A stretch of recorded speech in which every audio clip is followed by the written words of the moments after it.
Assalamualaikum warahmatullahi wabarakatuh. Perkenalkan, nama saya Aulia Rahmi Sakila, NIM 2120238. Saya adalah salah satu dari kelompok pemakalah. Saya akan menjelaskan atau mendefinisikan yaitu tentang sejarah Khawarij. Adapun mengenai sejarah persisnya Khawarij, ini terlahir para ulama berbeda pendapat, seperti penjelasan berikut ini. 1. Bahwasanya Khawarij muncul pada zaman Rasulullah SAW, yaitu ketika seseorang yang dikenal dengan nama Zulhuwaisirah At-Tamimi mengatakan kepada Rasulullah SAW yang ketika itu beliau sedang membagikan harta rampasan perang. Berlaku adillah wahai Rasulullah. Maka Rasulullah SAW menjawab, celakalah engkau. Siapa lagi yang akan berlaku adil kalau aku tidak berlaku adil? Melihat hal tersebut, Umar bin Khattab pun berkata, biarkan saya membunuhnya wahai Rasulullah SAW. Lalu Rasulullah SAW bersabda, biarkan dia, sesungguhnya dia memiliki pengikut yang solat. Kalian terasa remeh dibandingkan solatnya. Puasa kalian terasa remeh dibandingkan dengan puasanya. Mereka terlepas dari agama sebagaimana anak panah yang terlepas dari busurnya. Dalam riwayat lain disebutkan, sesungguhnya akan lahir dari seorang ini suatu kaum yang membaca Al-Quran, tetapi tidak sampai melewati kerongkongannya. Mereka membunuh orang Islam dan membiarkan para penyembah berhala. Mereka terlepas dari Islam sebagaimana anak panah yang terlepas dari busurnya. Kalau aku menjumpai mereka, sesungguhnya akan aku perangi mereka sebagaimana memerangi kaum.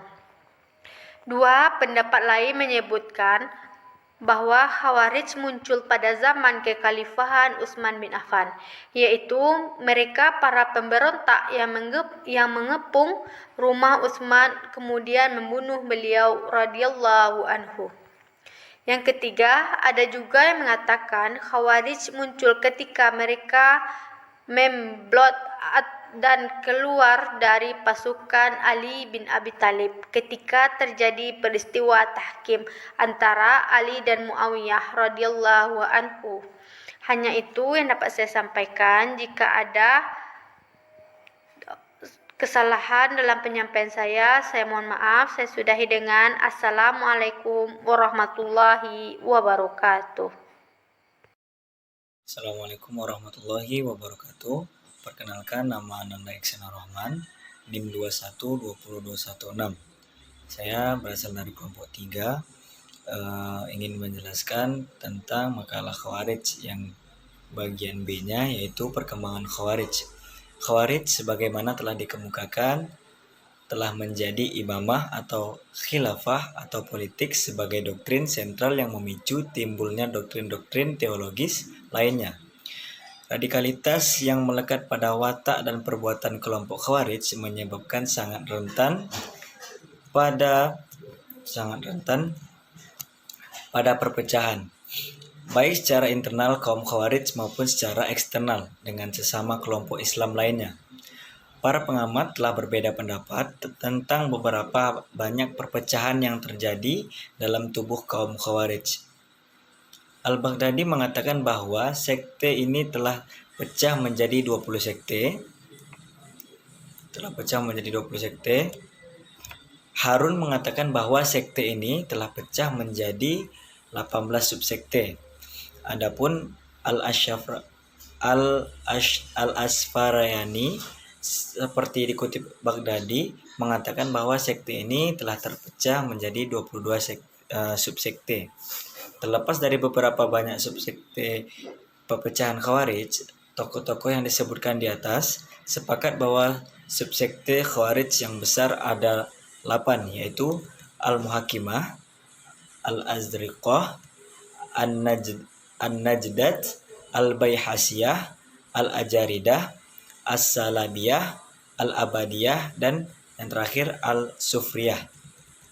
Semua subsekte itu membicarakan persoalan hukum yang berbuat dosa besar, apakah masih mukmin atau telah menjadi kafir. Tampaknya doktrin teologi tentang menjadi primadona pemikiran mereka, sedangkan doktrin-doktrin yang lain hanya merupakan pelengkap. Pemikiran subsekte ini lebih bersifat praktis daripada teoritis, sehingga kriteria bahwa seseorang dapat dikategorikan sebagai mukmin atau kafir tidak jelas. Hal ini menyebabkan seseorang dalam kondisi tertentu dapat disebutkan mukmin sekaligus pada waktu yang bersamaan disebut sebagai kafir. Tindakan ke kelompok Khawarij di atas telah merisaukan hati semua umat Islam saat itu. Sebab dengan cap kafir yang diberikan salah satu subsekte tertentu Khawarij, salah satu subsekte tertentu Khawarij. Jika seseorang harus melayang, meskipun oleh subsekte yang lain, orang yang bersangkutan masih dikategorikan sebagai mukmin. Sehingga dikatakan bahwa jika seorang Yahudi atau Majusi masih lebih berharga dibandingkan jiwa seorang mukmin. Meski demikian, ada sekte Khawarij yang agak lunak, yaitu sekte Najdat dan Ibadiyah. Keduanya membedakan antara kafir nikmat dan kafir agama. Kafir nikmat hanya melakukan dosa dan tidak berterima kasih kepada Allah. Orang seperti ini, kata kedua sekte di atas, tidak perlu dikucilkan dari masyarakat. Semua aliran yang bersifat radikal pada perkembangan lebih lanjut dikategorikan sebagai aliran Khawarij. Selama terdapat indikasi doktrin yang identik dengan aliran ini, berkenaan dengan persoalan ini harus mengidentifikasi beberapa indikasi. Aliran yang dapat dikategorikan sebagai aliran Khawarij masa kini yaitu mudah mengkafirkan orang yang tidak segolong dengan mereka, walaupun orang itu adalah penganut agama Islam. Yang kedua, Islam yang benar adalah Islam yang mereka pahami dan amalkan, sedangkan Islam sebagaimana yang dipahami dan diamalkan golongan lain tidak benar. Yang ketiga, orang-orang Islam yang tersesat menjadi kafir perlu dibawa kembali kepada Islam yang sebenarnya, yaitu Islam seperti yang mereka pahami dan amalkan. Yang keempat, karena pemerintah dan ulama yang tidak sepaham dengan mereka adalah sesat, mereka memilih imam dari golongannya, yaitu imam dalam arti pemuka agama dan pemuka pemerintah.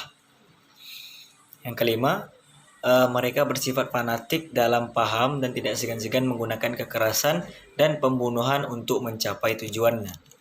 Poin C-nya ialah tokoh-tokoh utama Khawarij antara lain Urwah bin Hudair, Mustarid bin Sa'ad, baru Hausarah al-Asadi, yang keempat Quraib bin Marwah, yang kelima Nafi bin al-Azraq, yang keenam Abdullah bin Bashir. Mungkin hanya ini yang bisa Ananda sampaikan. Kalau ada kekurangan dan kesalahan, Ananda minta maaf. Assalamualaikum warahmatullahi wabarakatuh. Assalamualaikum warahmatullahi wabarakatuh. Nama saya Nina Fiona, NIM 21202017. Saya dari anggota kelompok 3. Baiklah, di sini saya akan melanjutkan materi yang selanjutnya, yaitu yang D, ajaran pokok Khawarij. Ajaran-ajaran pokok dalam aliran firqah Khawarij ialah khilafah, dosa, dan imam. Apabila firqah Syiah berpendapat bahwa khilafah itu bersifat waratsah, yaitu warisan turun-menurun, dan kemudian yang terjadi khalifah Bani Umayyah dan Bani Abbasiyah, maka berbeda sekali pendirian Khawarij ini tentang khilafah. Mereka memiliki kedudukan khilafah secara demokrasi melalui pemilihan bebas. Menurut Sunni, khilafah haruslah seorang penguasa berwatak baik dan mempunyai kesanggupan untuk mengurus negara dan memimpin umat. Secara umum, ajaran yang terdapat pada golongan ini ialah setiap umat muslimin yang berbuat dosa besar ialah kafir. Kemudian kaum muslimin yang tergabung dalam perang Jamal, yakni perang antara Aisyah, Talhah, dan Zubair melawan Ali bin Thalib, dihukumi kafir. Sementara itu kaum Khawarij memutuskan untuk membunuh mereka semua, akan tetapi mereka hanya berhasil membunuh Ali. Adapun pokok-pokok doktrin ajaran Khawarij, setiap umat Muhammad yang selalu melakukan dosa besar hingga matinya tidak melakukan taubat, maka dihukumi kafir serta kekal di dalam neraka.